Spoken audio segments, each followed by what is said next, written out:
terörizmin ötesinde bir sorun söz konusu.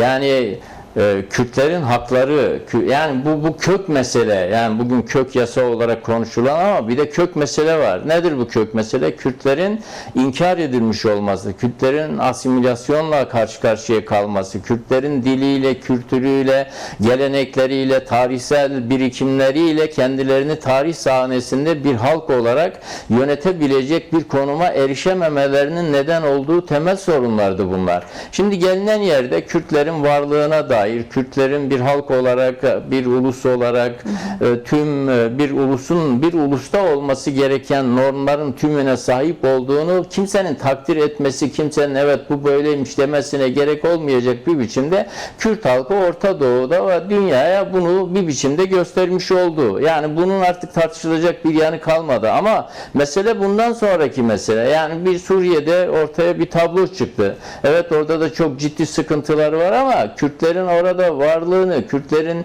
eşitliğini, Kürtlerin işte bir temsiliyetini, burada sıkıntılar olsa da burada bir çeşitli hamleler, çeşitli baskılama yöntemleri olsa da sonuçta Kürtler uluslararası düzeyde bir muhatap. Kürtler yani güneyde de, kuzeyde de, batıda da, doğuda da bir realite. Dolayısıyla AKP bunları gören bir yerden hareket etmek yerine dolayısıyla Kürtlerin eşit haklara sahip bir Türkiye'nin demokratikleşmesi ve demokratik bir cumhuriyetin inşa edilmesi meselesinden öcü gibi korkuyor.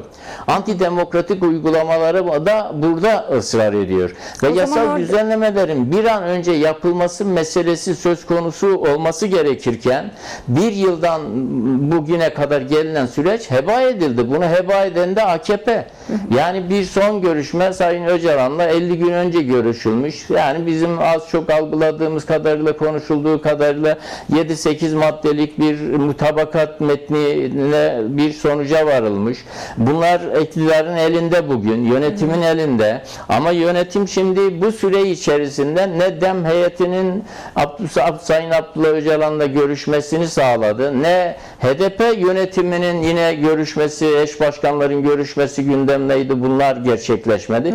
Yani bunu mümkün olduğunca kendisinin çizdiği sınırlar içerisinde bir de kendi yandaş medyasıyla dün bir kez daha izledim bunu. Yani kategorize etme, işte suça bulaşanlar, suça bulaşmayanlar var. Ya ortada bir dava var, bir sorun var. Bunun için devasa bir mesele söz konusuyken bunun için yola çıkılmış ve gelinen yerde de bir masa kurulmuş. Bu meseleyi çözelim deniyorsa sizin burada şu katıldı, bu katılmadı diye kategorize etmiş olmanız inandırıcı değil ki. Yani bunun kabul edilebilir bir yanı yok. Yani Kolombiya'dan İrlanda'sına kadar, Güney Afrika'dan Bask'a kadar, oradan bilmem nereye kadar bunun meselelere bakıldığında bunlar nasıl ele alındı, nasıl çözüldü? Elbette her birinde sıkıntılar oldu ama dolayısıyla AKP gerçekten bir yıllık süreyi heba etti ve getirdi, sıkıştırdı. Bayramdı, bayram sonrasıydı, bayram öncesiydi, 2 bayram geçti. Şimdi yani bugünkü Bakanlar Kurulu'na gözler dikilmiş durumda ve gerçekten de Bakanlar Kurulu'ndan sonra yani aslında bu düzenlemenin şimdiye kadar DEM Parti'ye getirilmesi gerekiyordu. Partilere sunulması gerekiyordu. Partilerin buna dair fikirlerini söylemesi gerekirdi. Ama bu hala yapılabilmiş durumda değil ve şimdi gözler bu defa bir kez daha Bakanlar Kurulu'na çevrilmiş durumda. Daha doğrusu Erdoğan'ın söyleyeceği sözlere yönelmiş durumda. Peki yaptığınız bu değerlendirmelere bakılırsa çok bir şey yapamadığından değil, heba etti dediniz ya, bu bir şey yapamadığından ya da işte bahsettiğimiz çerçeve yasayı bekletilecek gibi bir durum da yok.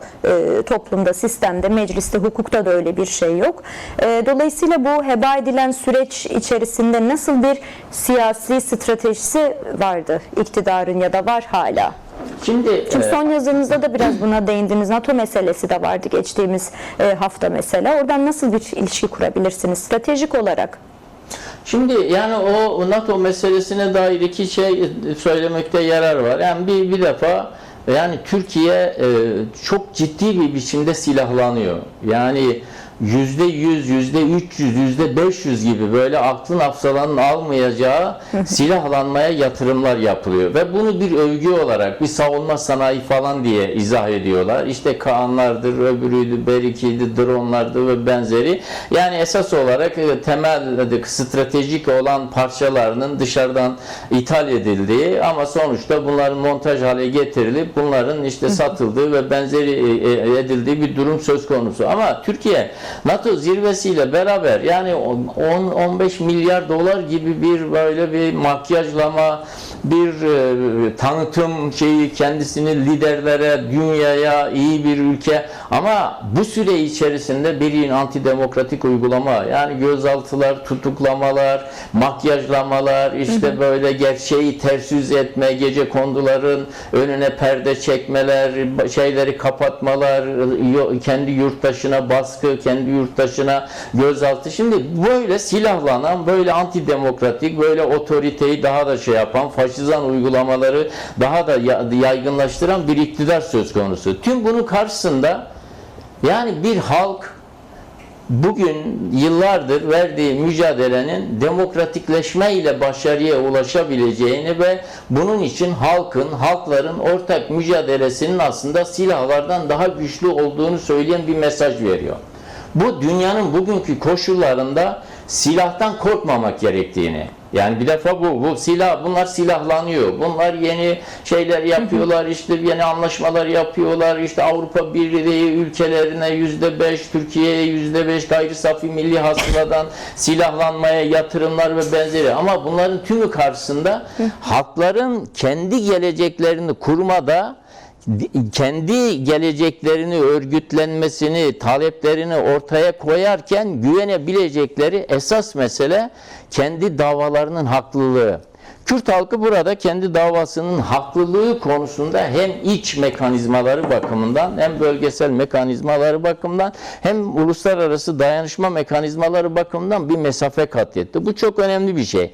Yani dolayısıyla Kürtlerin, yani herkes bu kadar çok silahlanıyorken, Türkiye bu kadar çok silahlanıyorken PKK niye silah bırakıyor falan gibi böyle yer yer tartışmalar da oluyor. Mesele silah meselesi değil. Silaha karşı barışın, demokratikleşmenin, halkların özgürlüğünün ve geleceğinin inşa edilmesinde direniş ve mücadele meselesidir. Bunun yol ve yöntemleri konusunda kararlı olma meselesidir. Her dönem yeni araçlar, yeni yöntemlerinin bulunabileceğine dair yeni bir perspektif sunumudur.